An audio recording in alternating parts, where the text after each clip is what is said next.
We've seen some pretty heated rhetoric coming out of Chicago from local and state leaders. In fact, the governor of Illinois, J.B. Pritzker, went as far as to say that it would be an invasion if the president sends in the National Guard. On Saturday, the president put out this message on social media, criticizing the crime problem in the city and the governor, writing, quote, "He better straighten it out fast or we're coming." Over the weekend, there have been numerous reports that the White House is considering a crackdown on the city as soon as this week, mostly focused on immigration enforcement. It's still unclear what exactly this would look like, but there's concern from local leaders that it might resemble what happened in Los Angeles earlier this year when the National Guard was deployed, against the wishes of the Democratic governor. Homeland Security Secretary Kristi Noem was asked for more details on CBS's Face the Nation. We've already had ongoing operations with ICE in Chicago and throughout Illinois and other states, making sure that we're upholding our laws. But we do intend to add more resources to those operations. The president has argued that crime is out of control in cities like Chicago, which justifies the federal crackdown. As of Monday morning, some 52 people had been shot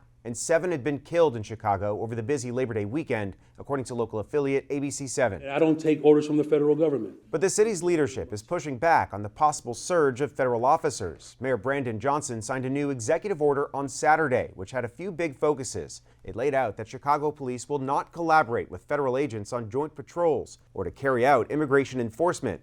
It urged federal law enforcement to refrain from wearing masks, and it directed the city to pursue legal and legislative efforts to resist the federal crackdown. We have not called for this. Our people have not asked for this. But nevertheless, we find ourselves having to respond to this. And of course, it's not just Chicago that's under the spotlight. There have been numerous reports that the White House is eyeing other big Democratic cities for enforcement. And of course, there continues to be a surge of federal officers right here in the nation's capital, as well as the National Guard.